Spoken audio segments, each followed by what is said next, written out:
Hey guys, my name is Ayush Karn and welcome to our channel Karn classes.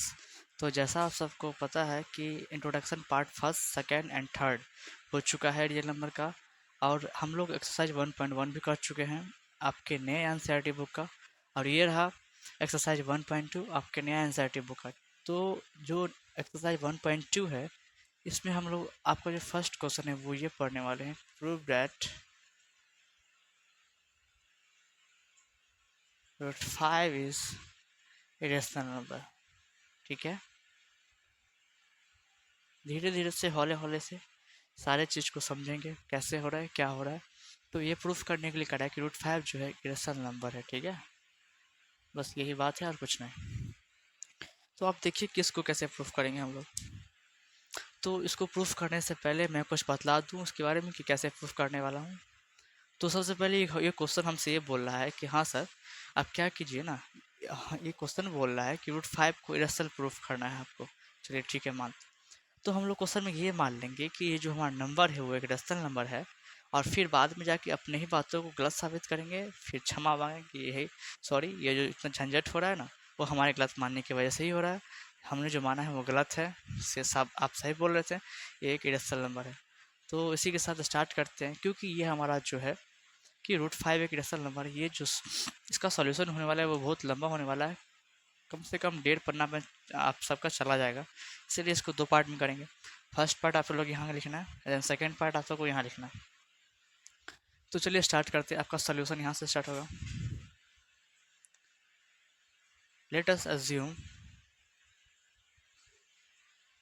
That root 5 is rational number.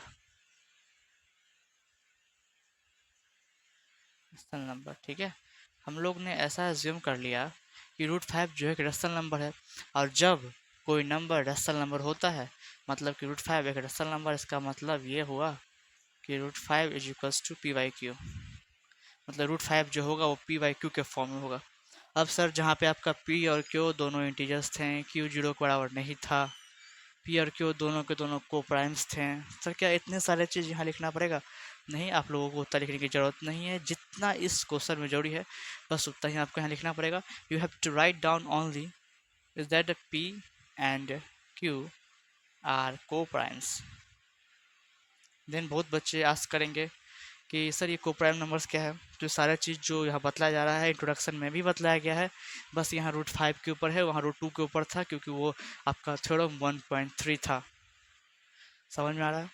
तो यहाँ बतला दे रहा हूँ कि को प्राइम नंबर्स क्या है। तो ऐसे नंबर्स, को प्राइम नंबर्स हमेशा दो नंबर्स का होता है। तो ऐसे दो नंबर्स जिनका एचसीएफ 1 हो, मीन्स डैट जिसका कॉमन फैक्टर 1 हो, 1 के अलावा उसका कोई भी कॉमन फैक्टर नहीं होगा। You have to write down कि पी और क्यू जो है को प्राइम है, मीन्स दैट पी और क्यू के फैक्टर 1 होंगे, 1 के अलावा इसका कोई फैक्टर नहीं होगा। ठीक है, यहाँ तक समझ में आता है? सबसे पहले एज्यूम करना है कि रूट 5 एक रेशनल नंबर है।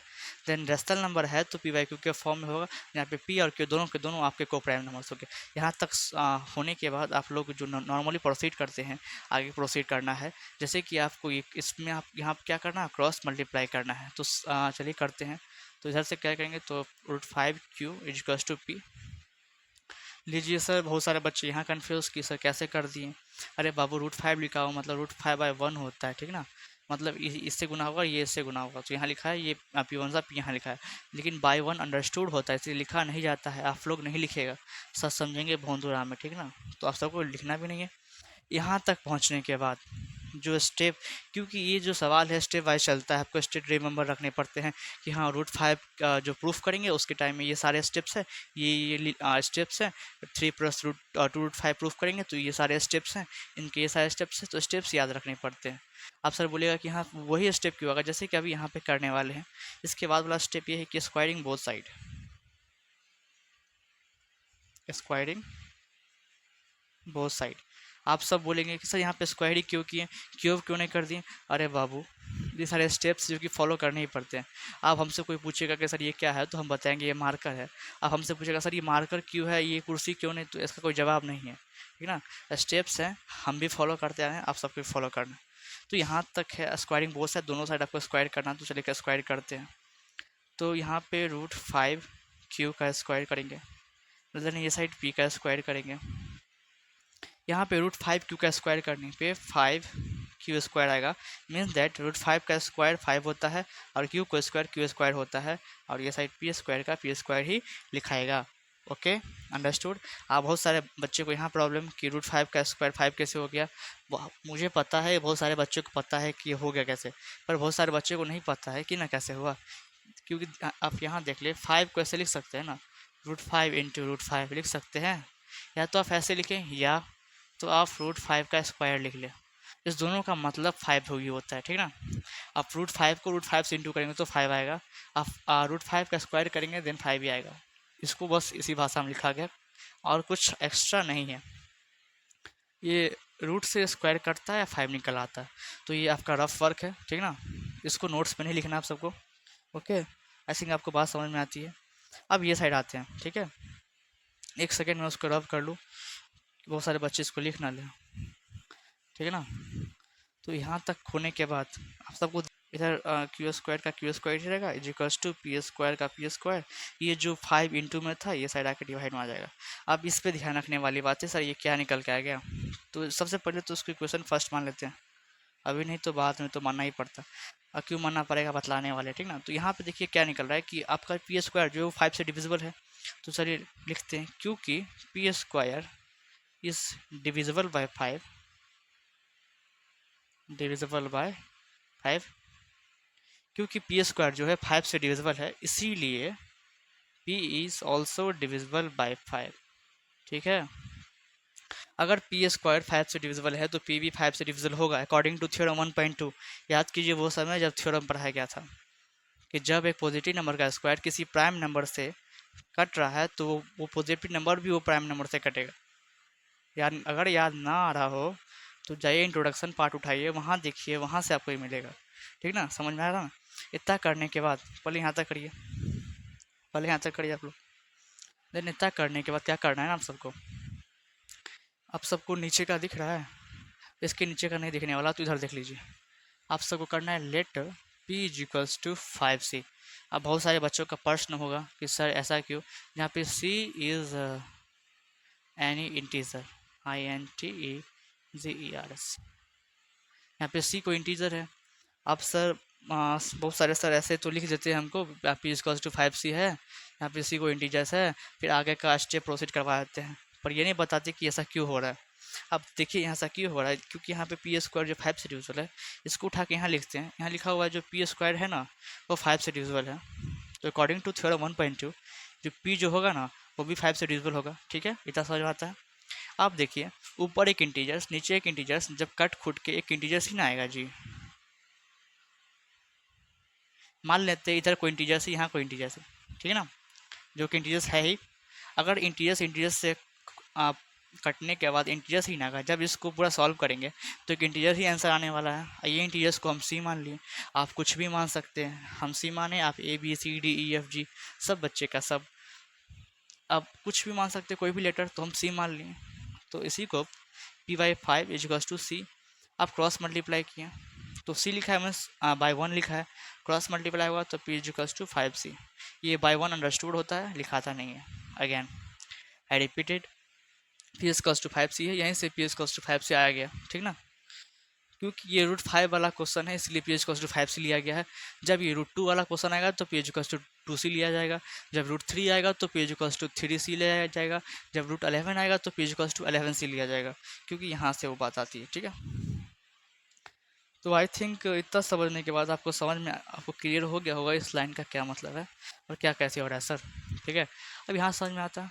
अब आपको पुट करना है वैल्यू को किसमें, फर्स्ट इक्वेशन में। अब ये फर्स्ट इक्वेशन आपका काम आने वाला है सर। तो पुटिंग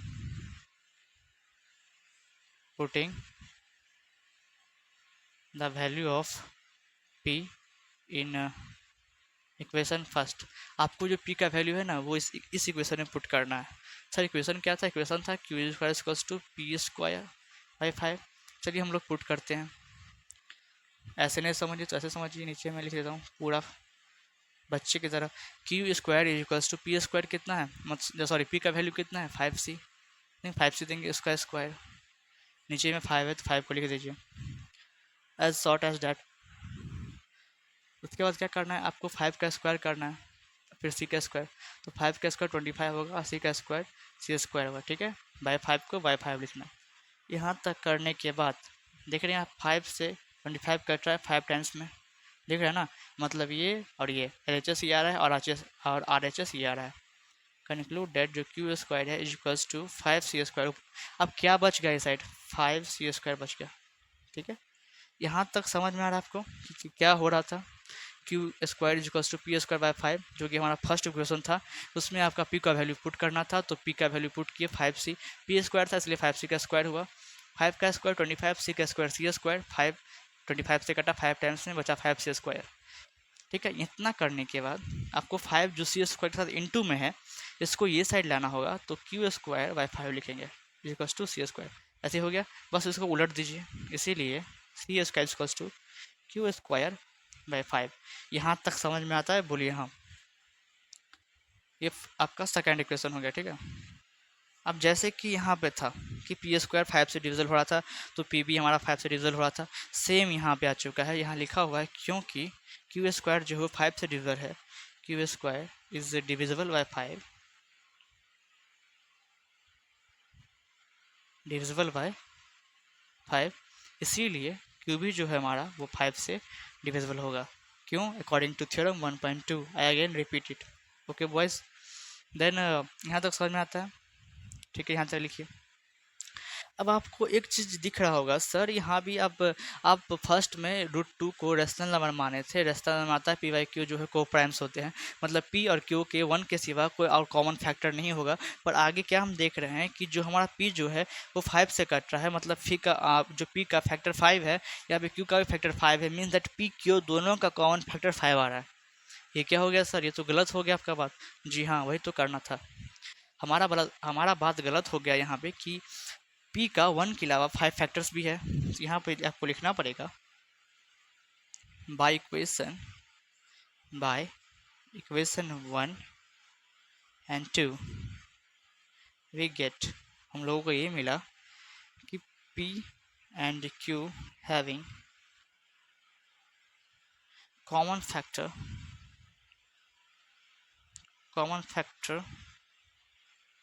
5, कि पी और क्यू के दोनों के पास जो है ना वो 5 एज अ कॉमन फैक्टर है, ठीक है। समझ में आ रहा है?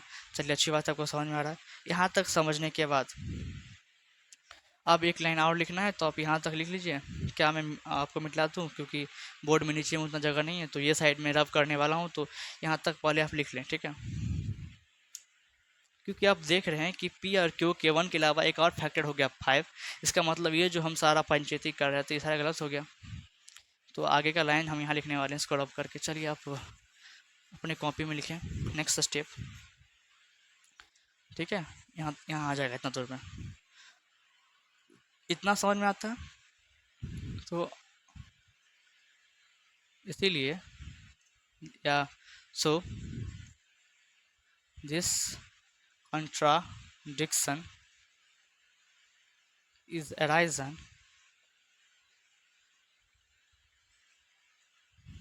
due to our incorrect assumption, ठीक है। Due to our incorrect assumption, ये जो लाइन लिखा है हमने कि ये कंट्राडिक्शन जो है इसीलिए पैदा हो रहा है क्योंकि हमने गलत मान लिया था। ये विवाद इसीलिए छिड़ चुका है कि हम लोग फर्स्ट में ही गलत मान लिया था कि √5 जो है एक रेशनल नंबर है, इसीलिए क्योंकि ये गलत है इसीलिए √5 जो है वो आपका इरेशनल नंबर है।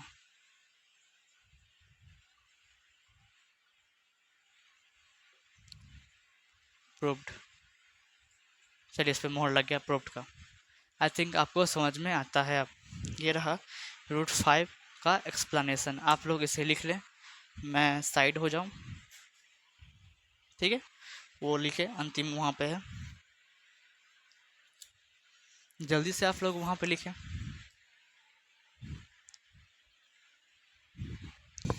चलिए, इतना जानने के बाद अब हम लोग चलते हैं अपने नेक्स्ट क्वेश्चन की ओर। नेक्स्ट क्वेश्चन क्या कह रहा है, क्वेश्चन नंबर 2। ओके, आप सबों को अपना fair copy neat and clean बनाना है, घर का अलग बनाइए। अगर हमसे पढ़ रहे हैं तो मेरा कॉपी एक अलग बना लीजिए, ठीक है। अगर स्कूल में कहीं पढ़ रहे हैं और ये टॉपिक में कुछ दिक्कत आ रही है, आप यहाँ से देख रहे हैं तो अलग बात है। अगर हमसे ही पढ़ रहे हैं तो एक कॉपी मेरे लिए बना ले, ठीक है। और वहाँ पे आप सारी चीज़ लिखे जो मैं लिख रहा हूँ स्टेप वाइज, और आप और बुक लगा के और दूसरे रेफरेंस बुक लगा के इसको प्रैक्टिस कर सकते हैं। हमने रूट 5 पे लिखा, आप रूट 3, रूट 11, रूट 3 ये सब पे प्रैक्टिस कर सकते हैं, ठीक है। तो इसके बाद जो हमारा सेकेंड क्वेश्चन है वो कह रहा है prove that 3 + 2 root 5 is irrational number, is irrational number. कि 3 + 2 रूट 5 जो है हमारा इरेशनल नंबर है सर, ये प्रूफ कर दीजिए। तो जहाँ रूट 5 प्रूफ हो गया, ये क्या चीज़ है? ओके, देन ये बहुत हल्के में हो जाएगा, मतलब कि उससे जितना प्रूफ करने में समय लगा था रूट 5 को, उतना समय इसमें हमको नहीं लगने वाला, ठीक ना। तो चलिए इसका सॉल्यूशन स्टार्ट करते हैं विथ अ बिग लेटर। तो सबसे पहले वही जो मानना है कि ये सही सर आप बोल रहे हैं, हमको इरेशनल प्रूफ करना है, तो ये मान लेते हैं कि ये रेशनल है। तो सबसे पहले let us assume that 3 + 2 root 5 is rational number, rational number। अब इतना तो सब समझ गया कि हाँ, फर्स्ट स्टेप यही है कि जो भी नंबर हमको रेशनल प्रूफ करने के लिए दिया है उसको हम रेशनल मान लेंगे। अगर वो नंबर रेशनल है, मतलब 3 रूट 5 रेशनल है, तो वो आपको पी बाई क्यू फॉर्म में होगा, जहाँ पे पी और क्यू दोनों इंटीजर्स हैं, क्यू जीरो के बराबर नहीं है, और पी और क्यू दोनों के दोनों को प्राइम हैं, जो कि इंपॉर्टेंट है लिखना। पी एंड क्यू आर को प्राइम्स, ठीक है। इतना करने के बाद नॉर्मली जो आगे प्रोसीड करते हैं वैसे करेंगे, जैसे इक्वेशंस को सॉल्व किया जाता है नॉर्मली वैसे करेंगे। देखिए 2 रूट 5 इसी साइड रहेगा एलएचएस की, और पी वाई क्यू भी यही है, बस जो 3 है जो कि प्लस में था ये साइड आएगा आपको माइनस में। देन आगे प्रोसीड होगा 2 रूट 5 इजिकल्स टू, एलसीएम लेंगे क्यू और 1 का, तो क्यू आएगा, क्यू से क्यू गया, पी टाइम्स माइनस 1 क्यू ज़ा 3 क्यू। यहाँ तक पहुँचे। अब ये 2 हमको यहाँ पे रूट 5 को बस रखना है, इस रूट 5 के अलावा जितना भी चीज़ है उसको ये साइड ले जाना है, ठीक ना। तो रूट 5 या अकेला बस रहेगा, बाकी 2 इंटू में था रूट 5 के साथ, तो इधर डिवाइड में आ जाएगा। इतना तो लिखा ही हुआ था, देख रहे हैं ना। बस 2 जो है ना, जो कि इंटू में था, ये सारा के डिवाइड में हो जाएगा यहाँ पे। अब भाई दोनों के बीच में कुछ नहीं है तो मतलब मल्टीप्लाई है। हाँ, कुछ नहीं है तो मल्टीप्लाई है, समझ रहे हैं ना। हाँ, तो इतना समझ में आता है, चलिए ठीक है। चलिए सर यहाँ तक तो कर लिया हम। ये मल्टीप्लाई का सिंबल नहीं भी दें, 2 क्यू लिखें तो ही ठीक रहेगा। तो आप देखिए क्या दिख रहा है कि एक साइड इरेशनल नंबर है और एक साइड रेशनल नंबर है। अरे अरे सर, ये क्या हो गया? यही होने ही वाला था। हेयर, अब आपको ऐसा लिखना पड़ा, here P and Q are integers. क्योंकि पी और क्यू आपको दिख रहा है ना, जैसा कि आपको फर्स्ट में ही बोला गया था, पी और क्यू दोनों इंटीजर्स हैं। और आपको ये जो फ्रैक्शन दिख रहा है ना बाबू, ये फ्रैक्शन p-3q/2q, इसको सॉल्व करने पे फ्रैक्शन में ही आने वाला है, जहाँ पे आपको ऊपर नीचे दोनों के दोनों इंटीजर्स हैं। इसका मतलब ये जो है एक रेशनल नंबर है, ठीक ना, जहाँ पे आपका p और q इंटीजर्स है। इसीलिए ये जो नंबर है p-3q/2q इज रेशनल नंबर, ठीक है। यहाँ तक समझ में आता है। ये रेशनल है, बट आरएचएस आपका रेशनल है, बट एलएचएस जो है वो इरेशनल है, तो लिखना पड़ेगा ना जी बात। But root 5 is irrational. अरे अरे, ये क्या हो गया सर? एक साइड रेशनल एक साइड इरेशनल, ये कभी पॉसिबल है भला कि एक साइड रेशनल हो एक साइड इरेशनल हो? कभी नहीं सर। तो ये जो कंट्राडिक्शन हो रहा है, ठीक ना, ये इसी वजह से हो रहा है क्योंकि हमने इसको पहले रेशनल मान लिया। आपको ये लिखना पड़ेगा यहाँ पे, so this contradiction is arisen due to our incorrect assumption. ये जो कॉन्ट्राडिक्शन सामने आ रहा है इसीलिए आ रहा है क्योंकि हमने गलत एजप्शन कर लिया था, गलत मान लिया था। इसीलिए जो हमारा ये नंबर है सही में वो इरेशनल ही था, पर हमने गलत मान लिया था। तो ठीक है भाई, ये जो है हमारा इरेशनल नंबर ही है। तो मतलब 3 + 2√5 इज इरेशनल नंबर।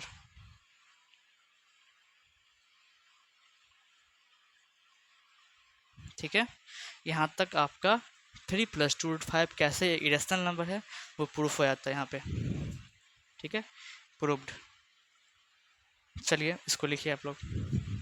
चलिए ये क्वेश्चन हो जाने के बाद आप देखिए जितने भी सारे आप क्वेश्चन आने वाले हैं ना, जिसमें कुछ ना कुछ लगा होगा एक इरेशनल नंबर के साथ, या तो इनटू में, या तो बाई में, या तो प्लस माइनस में कुछ ना कुछ संख्या आएंगे। जैसे यहाँ पे एक इरेशनल नंबर के साथ कुछ ना कुछ संख्या आ रहे थे प्लस माइनस में, आप जो कुछ आएंगे वो शायद हो सके फ्रैक्शन में आए एक इरेशनल नंबर के साथ। सारे में यही same to same procedure follow होने वाला, सेम प्रोसीजर, बस ये चेंज रहेगा आपका। ठीक ना, तो आपका जो थर्ड क्वेश्चन है उसमें बस यही चेंजिंग है। ठीक है, बाकी सब वही रहेगा।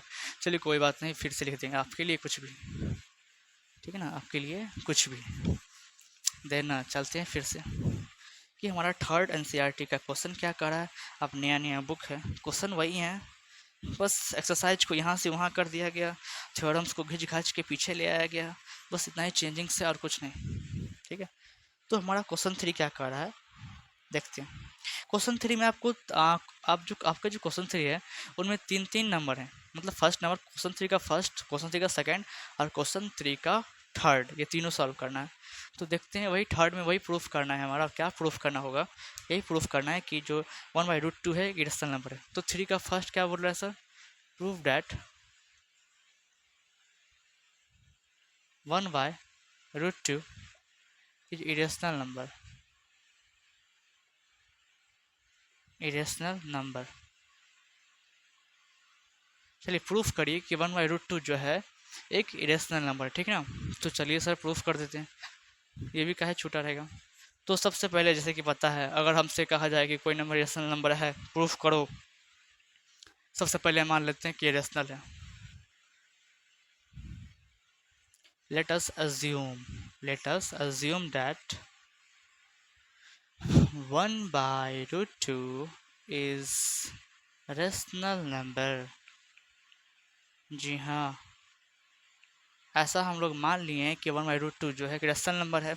अगर सर रेशनल नंबर है तो 1/√2 जो होगा वो p/q के फॉर्म में होगा, जहाँ पे p और q दोनों इंटीजर्स हैं, q 0 के बराबर नहीं होता।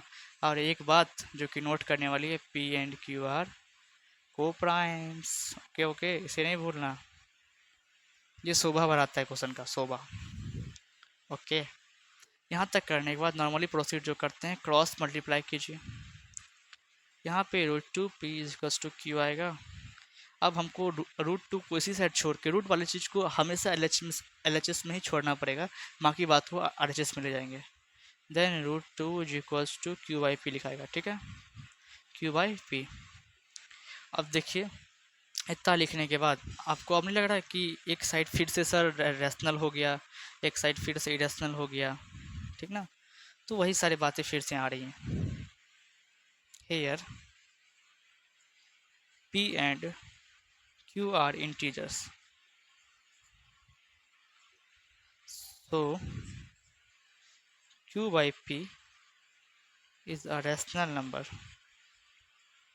rational number, क्योंकि q और p मतलब p और q दोनों के दोनों इंटीजर्स हैं, इसीलिए इनको जब सॉल्व करेंगे तो फ्रैक्शन में ही रहेगा। और फ्रैक्शन में जब इंटीजर्स ऊपर नीचे होते हैं तो वो रेशनल नंबर कहलाते हैं, according to your knowledge, according to your knowledge, according to NCERT book. Okay, तो QIP जो है एक रेशनल नंबर है। अब एक साइड रेशनल हो गया फिर से, बट एक साइड तो इरेशनल ही रह गया, उसको भी तो लिखना पड़ेगा।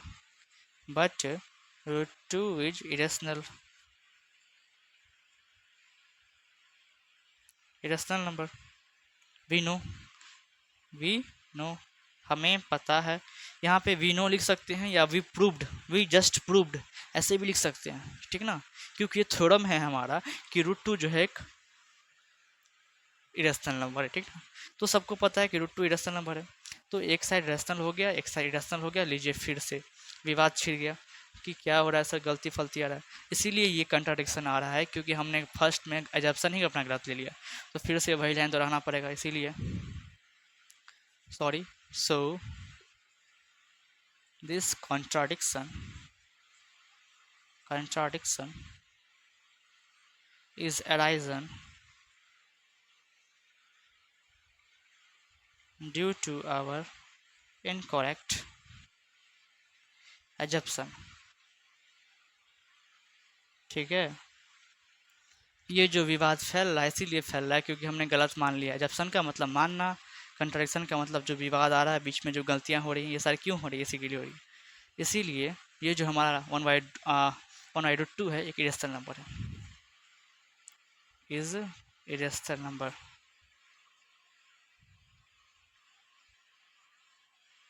ठीक है। ये लीजिए आपका थ्री का फर्स्ट भी प्रूव हो गया। आगे भी थ्री का टू, थ्री का थ्री, ऐसे ही सेम प्रूफ होने वाला है। एक भी लाइन का डिफरेंस नहीं होगा, बस ये चेंज होगा, ये यहाँ से ये, यहाँ से यहाँ से ये सारे, ठीक है। तो चलिए थर्ड का सेकंड क्या कह रहा है वो देख लेते हैं। बस उसमें इतना ही चेंज करना है कि 7√5 का आपको लिखना है। तो इतना सारे मिटाओ फिर लिखूँ, इससे अच्छा आप लोग शुरू से देखे जाए। आपको कैसा बोल रहा है कि 7√5 आपका सेकंड, थ्री का सेकंड क्वेश्चन है। आपको शायद दिख नहीं रहा हो, जी आप दिख रहा होगा। थ्री का सेकंड क्वेश्चन है कि 7√5 जो एक रेशनल नंबर है। तो बस यहाँ पे 1/√2 की जगह क्या आ जाएगा, 7√5, और यहाँ पे भी बस 7√5 आ जाएगा, ठीक है। 7√5 आ जाएगा, ठीक ना। अब समझिए, क्योंकि हमने पहले ऐसा एज्यूम कर लिया कि 7√5 जो है एक रेशनल नंबर है। अगर रेशनल नंबर है तो 7√5 पी क्यू के फॉर्म में होगा। यहाँ पे पी आर क्यू को प्राइम्स है और इंटीजर्स भी हैं, क्यू बार जीरो है। ये कितना बार बताएं। यहाँ तो होने के बाद जो नॉर्मली प्रोसीड करते हैं वैसे करेंगे। यहाँ पे 7√5 के साथ इंटू में है, ये साइड आएगा तो डिवाइड में हो जाएगा, मतलब P/7Q। कोई दिक्कत नहीं, दिक्कत। अब इसका क्या कर, अब यहाँ भी देख सकते हैं P और Q दोनों इंटीजर्स हैं, तो इसीलिए ये जो फॉर्म होगा, ये जो आपको फ्रैक्शन फॉर्म आएगा वो एक रेशनल नंबर होगा। Here P and Q are integers, here यहाँ पे P और Q यहाँ पे इंटीजर्स, इसीलिए यहाँ पे बस इसको मिटा के, क्योंकि ये पुराने क्वेश्चन का था, ये लिखाएगा P/7Q इज रेशनल नंबर। क्योंकि ये दोनों इंटीजर्स हैं तो ये फ्रैक्शन होगा, वो रेशनल नंबर होगा। But √5 √5 is irrational number, we know, हम लोग जानते हैं कि √5 जो है एक इरेशनल नंबर है। So this contradiction is arisen due to our incorrect assumption। ये पुराने वाले का था।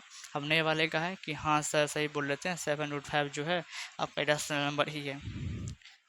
सर समझ में आ रहा है आपको? ऐसे बताएं या पूरा मिटा के फिर से बदला दें? ठीक है, दोबारा समझा दे रहे हैं। सबसे पहले ये एज्यूम करना है जो हमारा नंबर को, उसको रेशनल एज्यूम कर लेना है।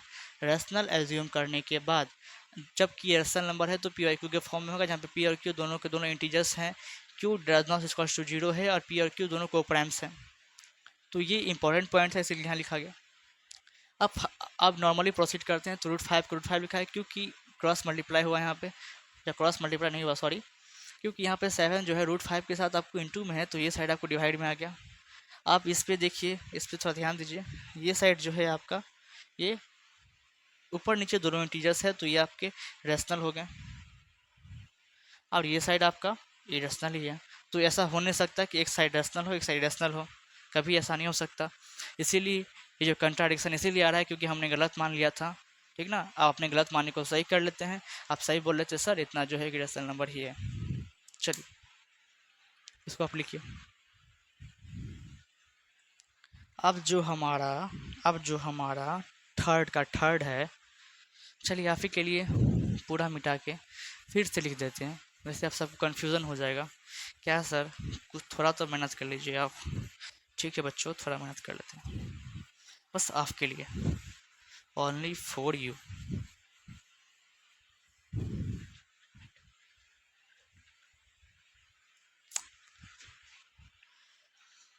अब ये प्रूफ करना है 6 प्लस रूट 5। आपका जो थर्ड क्वेश्चन है, सॉरी 6 प्लस रूट 2 है। क्या है? 6 plus root 2 is irrational number. आपको ये प्रूफ करना है कि 6 प्लस रूट 2 है, एक इरेशनल नंबर है। तो सबसे पहले मान लेंगे कि ये इरेशनल नंबर है। Let us assume that 6 plus root 2 is rational number. Okay जी, रैशनल नंबर। हाँ, हाँ, जैसा कि मान लिए कि 6 प्लस रूट 2 जो है एक रेशनल नंबर है, क्योंकि रेशनल नंबर है इसलिए 6 plus root 2 equals to P by Q जी। ये पी बाई क्यू के फॉर्म में होगा, जहाँ पे आपका पी और क्यू दोनों के दोनों इंटीजर्स हैं, क्यू जीरो के बराबर नहीं है, और पी एंड क्यू आर को प्राइम। ठीक है, आपका को प्राइम है। ओके, इतना होने के बाद नॉर्मली आगे प्रोसीड करेंगे। रूट 2 यहीं रह जाएगा बेचारा, पी वाई क्यू भी यहीं है, बस ये 6 था प्लस में, ये साइड आ जाएगा माइनस में। देन नॉर्मली आपका एलसीएम लिया आएगा।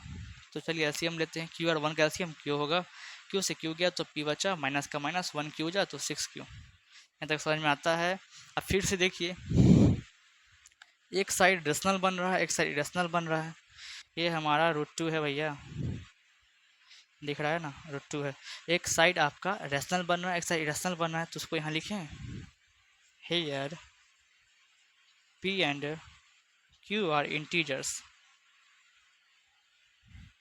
इसीलिए p minus 6q by q is rational number. ठीक है, क्योंकि ये हमारा रेशनल नंबर है। ठीक है, और ये साइड देखिए आप, ये साइड तो इरेशनल है, तो क्या ऐसा हो सकता है कि अभी L H S R H S दोनों इक्वल ना हो? अगर इक्वल ना होता तो यहाँ पे डज नॉट इक्वल्स टू का साइन लगा रहता। तो कभी भी एक साइड रेशनल हो, एक साइड रेशनल हो, ऐसा हो नहीं सकता, क्योंकि हमको पता है रूट 2 जो है एक इरेशनल नंबर है। But root 2 is irrational number.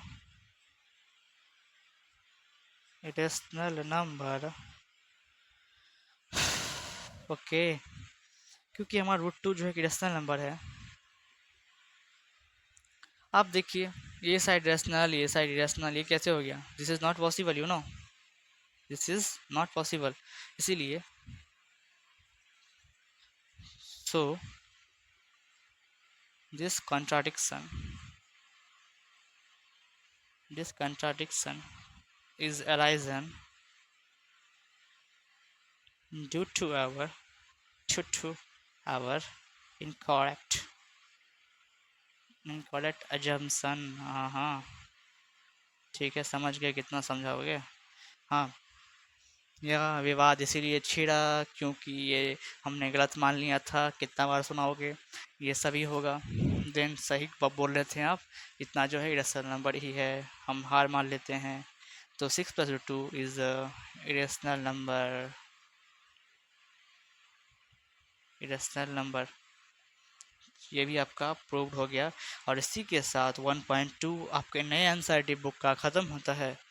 तो एक बात बोलना चाहूँगा, जो इंट्रोडक्शन में ही मुझे बोलना चाहिए था, कि इस चैप्टर का जो वेटेज 2024 बोर्ड एग्ज़ाम में होने वाला है वो 6 नंबर के अप्रॉक्स है। 6 नंबर से सवाल आने वाले, मतलब उस चैप्टर से 6 नंबर के आएंगे। तो ध्यान से नोट्स बनाएं, देन कॉपी में अलग से आप सारे क्वेश्चंस को सॉल्व करें, देन रिवाइज करें। तब तक के लिए take care and bye bye.